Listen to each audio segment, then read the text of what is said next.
Hello, beautiful artists. If you're new to me, my name is Kelly Folsom.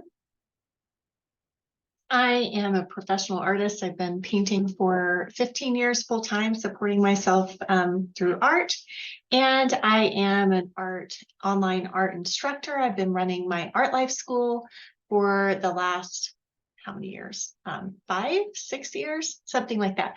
I thought it might be fun to do this master study series. I've done some of these in private for my private students, where we go in and we analyze some of the old master works. And so I thought it would be fun to do that with all of you. So let me know your thoughts in the comments below or any follow-up questions that you have. So one of the ways that I definitely started improving, especially in my still life painting, and I also would like to discuss some landscape painting and things like that as well. But one of the ways that I started improving the most was to go to museums and to study these paintings in person. This is one that I definitely saw while I was at school out in Old Lyme, Connecticut at the New Britain Museum of Art. And Soren Emil Carlsen, that's who this is by. Okay, the master of all masters, especially when it comes to still life painting. And I think too, just such a master of landscape painting as well. Now, do I always love everything that he does? No. And in fact, I'm not really a huge fan of this painting either. And at the same time, it's freaking phenomenal and gorgeous. So just want to break down like why this painting works, what makes this painting work, what makes this painting compelling based on everything I've learned in the last 15 years of art making. And so I'm really going to be focusing on the elements, those elements of painting that you want to be thinking about whenever you're creating your own work. And, some of those elements are value, color, shapes, right? Sizes or scale, if you want to think about it that way, space or depth. And is there a focal point? Is there a sense of movement in the composition and the design as well? So let's kind of dig into this. This was painted in 1920. If you don't know who Soren Emil Carlsen is, Google him. He is astonishing. And what I love about him too is that he never let himself get, kind of tied down to any kind of one style or one subject. Actually, you can kind of look here. I mean, you can see just the variety, among his still lifes, colorful still lifes, kind of very elaborate still lifes. And then also like this one, very kind of stoic, simple still lifes. And so he's definitely somebody that I studied a lot to try to understand, like what did he understand about painting and setting up still life, especially in painting still life, especially that I did not. So I always like to look at these first in a smaller scale because it does kind of help you just see the basic, simplicity of the painting. And gosh, this one hardly has anything in it, and there's not a lot of variety in terms of the objects. We've got we've got a samovar in a metal brass bucket here, and then a pretty plain white vase. I mean, it's just pretty empty. And so for some people, it might feel like, oh, this is kind of boring. And yet, it works so well. It's still so compelling. And this is a pretty big painting. I've seen it in person.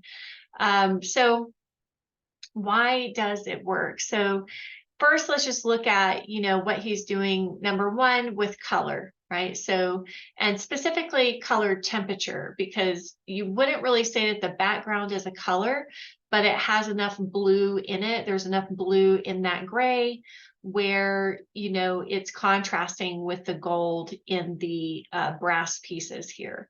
So, he's using basically like a complementary color scheme with everything being very desaturated, though, in terms of everything is very desaturated in terms of the color, right? So it's not a very high saturated color painting. It's kind of more value-based painting, I would say. So it's very sparse. It's almost like he was challenging himself to see how few of things can I put in this painting and still have it be compelling. So what I love is also how much the white vase just really stands out in this painting. So one thing I've learned about painting is like the things that are similar to one another will connect. And actually, he's designed this whole unit of brass. He's paired them together, nested them together, so it kind of becomes this one big unit. And then I love how he has the samovar handle just pointing straight to this white vase. So this is really the thing that is most different in the painting. And the viewer's eye will always, our eyes will always prioritize light and color, you know, with the law of contrast always overriding everything. So in this case, you know, this just super clean, you know, white vase, which hardly has any shadow on it, by the way, which just astonishes me. Um, somehow becomes the star of the show, even over this like great grand samovar with all its detail, and it's taking up so much space, and it's the only thing with yellow in it. So you would think that there would be maybe, and maybe that's what he was trying to do. Maybe he was trying to kind of create this tension between these two elements. You know, something I think he often would play with is kind of just pushing the boundaries and just kind of seeing how far he could go. I think because he understood painting on such a high level that I don't know, sometimes I'm like, was he getting bored and his rebellious side was coming out, and he's like, I'm just going to see how far I can go and still have the painting work. I don't know. I have no idea. But it's just fascinating to me. So then we'll take a look a little bit closer up, because one thing I always love about his paintings, especially, is just how much texture, you know, he gets into his paintings. I even love on this one how he, you know, you can kind of see the windows in the background. So it's just fascinating. It's almost like you're trying to see him in there. Like, is he in there? You know, so I thought that was pretty cool how he did that. The other thing, whenever you can look up close, this is probably the next best thing if you can't see something like this in person, is to really go find a really large image. This is on Wikimedia Commons or Wikipedia Commons, and so that you can really zoom in. So you can see how he's also really playing with texture, you know, thin versus thick. And in oil painting, that's something that we're often doing, is juxtaposing thick over thin. So we usually paint dark to light, warm to cool, and then thin to thick when it comes to oils. So you can definitely see how much he is building up that impasto in the highlight here, in the highlight zones here and in here. Okay, and then how thin he's going in the background material.